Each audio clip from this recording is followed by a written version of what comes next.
Now then, welcome back into the garage. It's a very, very cold Thursday night, so I'm just getting organised. No real work planned for tonight. I'm still kind of buzzing from the IVA pass and looking forward to not using the words trim, radius or compliant in a video for a while. Should be nice. The only thing I've done so far is I've put my steering column back in, ready to package the loaned collapsible steering column back to Oakham. That's the only thing I've done on it and cleaned it since the IVA day. So I've maybe forgotten a few bits, but what I thought I would do is to start and get organised with all of the, I guess, race prep parts that I've been collecting for pretty much since the kit arrived. So I'm just going to go through them quickly on this video. I'm not going to fit any of it tonight. I don't think it's too cold. But yeah, just a bit of a taster as to what's to come. You know, I've known since quite early in the build that I'd kind of be aiming to finish the car 3 different times. There'd be finishing the car to get it on a track day. There would then be finishing the car for the IVA test, and then finally they would be finishing the car to get it race ready. And that kind of, obviously that we're in the final phase now. I've got a few track days planned before the actual events start. So it'll be kind of incremental upgrades, I think, as I go through that track day journey.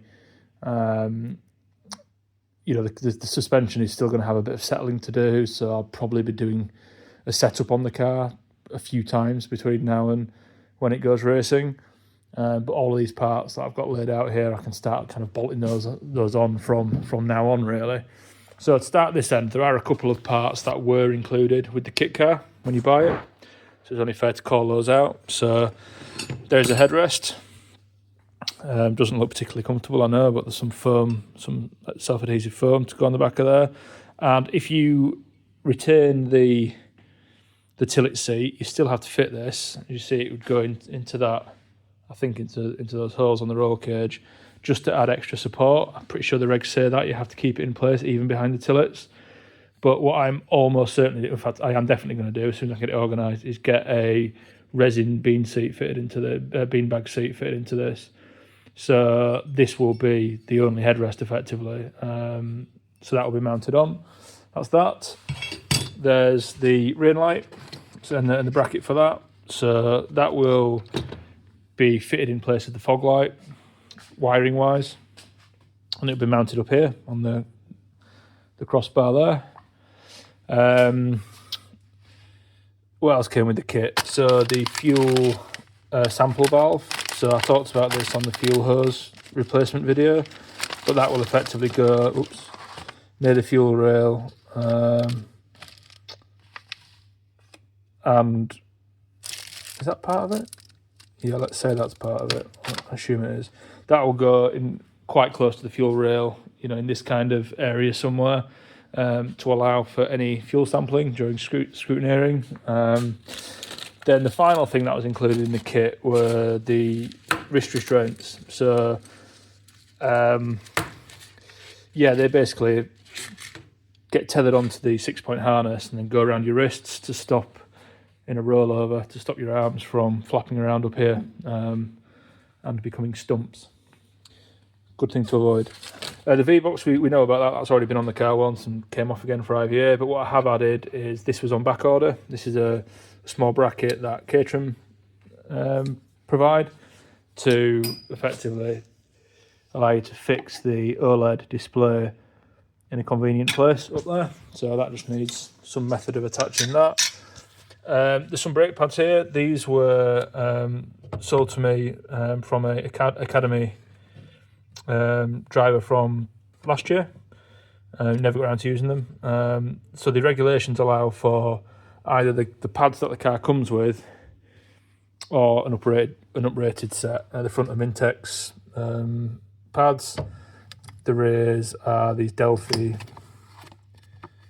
507 things. They're not particularly racy by any stretch, but it's Caterham. They're pretty light. As I know with the Lotuses, you can get away with pretty chilled out brake pads. So I don't know whether to fit those right now. To be honest, I feel like I'll keep doing the track days on the current pad setup. That's not a penny pinching thing. It's just I'm probably not going to be close to the limits of the brakes for a while yet until I get to know the car. So I might as well just keep them on there. And once I've burned through them, these can be in the tool bag. I can swap them on the day if needed, and they can just go on when they're due. I think that kind of makes sense. So on to some stuff I've bought quite recently. So I've slagged the mirrors off a heck of a lot that came on the car. They are honestly hopeless, like beyond hopeless. You've got to imagine when you've got the full doors on as well, you're looking through that kind of plasticky stuff and the wind's battering them around, and they're just honestly hopeless. They kind of wobble a lot, they look crap, they seem to be over magnified as well somehow. Yeah, they just suck. So I've got these little I think I've been sent two of the same mirror, which no I haven't. I guess that turns around. Yeah, we're good. So yeah, little tiny things, so lightweight, Spa Design. Sorry, screwing this camera thing up. I do it one-handed, but just look at the size difference. But they are slightly convex, and they, by all accounts, they're a much better option. And then these mounts here are made by DPI Motorsport. I think they're down there, Dartford, near the Caterham factory somewhere.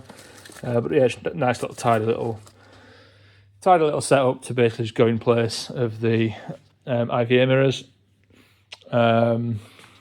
Moving on, so one of the problems with the wrist straps is they're kind of known for getting tangled up on your handbrake lever while you're on track, which wouldn't be ideal. So the regulations actually state that you need to tape over or cover the handbrake lever with something. So most people just use gaffer tape. This is just a tarty little thing I ordered over Christmas. It's just a nice little leather cover which clips on. Again, it's you're allowed to use it. Made by Soft Bits for Sevens. Lovely little item. So yeah, that's just a tidier way of keeping that handbrake covered without getting a load of gaffer tape residue everywhere. Onto the wheel. This is probably the first upgrade / modification I bought for the car way back when the kit first arrived. I got giddy and I wanted to buy something.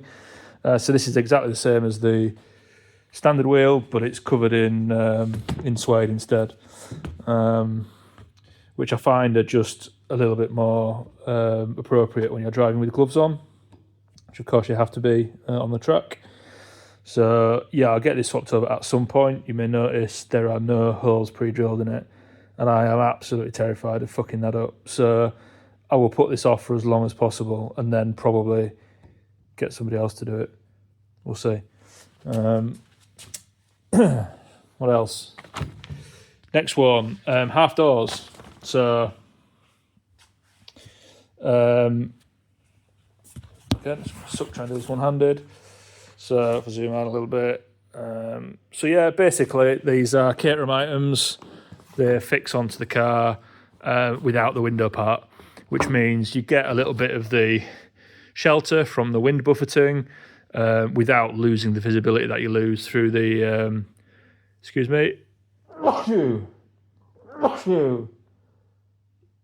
one more, excuse me, without losing visibility through the side screen. So yeah, so I've had those for quite a while. Keep going. Windscreen. I talked about this on the IVA videos. That's the plain glass screen from Caterham to replace the heated one. This one is very expensive to replace. I've already got a chip in it, which wasn't a problem in the IVA, obviously, but I would like to retain this screen because I will need this as and when the car goes for MOTs, because there's no heater. It's got to have a heated element. So I just need to preserve that screen, really. These ones are like a quarter of the price, maybe even a little bit less. And I'll probably go through a few. I've driven a Caterham on track twice now. and on both times I've picked up windscreen damage, so it seems to be a thing. This here is the passenger side impact protection bar, so the kit comes with the driver's side. You don't have to run one on the passenger side, it's optional. The guidance it's quite a handy thing. You know, it gives you a little bit of protection on this side of the car. If you have a bit of contact, you might save a body panel or a chassis, who knows. So it's kind of worth it for the relative inexpense of it.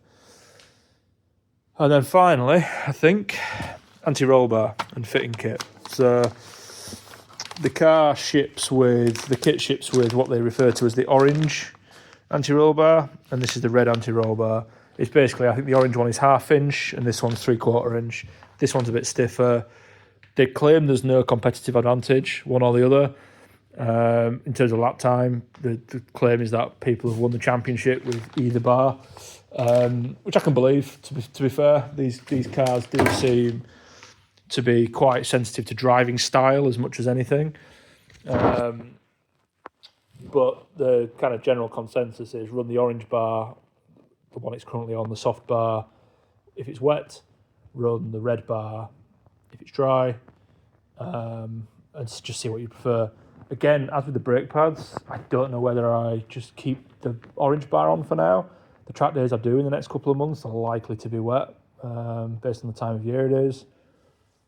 But again, maybe I just chuck them in the tool bag, and if I get some pit time to myself, maybe I do a swap in the middle of a track day, test them out, who knows. So that's it. Long video for one take, so I'll stop talking now. But it kind of is fair to call this out, right? You know, other than the first couple of bits right at the start, all of these I had to pay extra for on top of the price of the kit. But also they are all optional items. You don't have to run any of this stuff. That wasn't included to race the car. It's probably advisable. I mean, like the V-Box is probably it is easily the most expensive item here. You don't have to run a V-Box. You need to run 2 cameras, but that can be done much, much, much cheaper than running a V-Box. So, yeah, there's a fair few grand here, I'll be honest, of stuff that I've added slowly while I've had the car. And it's just fair to call it out. There are, even before the racing starts, there are extra costs to consider. So yeah, I'll call it that. And next video I'll probably start with some of these modifications. Might do the windscreen first, because there's no point in doing the mirrors, I don't think, until I've done the windscreen. So yeah, windscreen might be the first thing I do, and then I'll take it from there. I'll check in with you all later.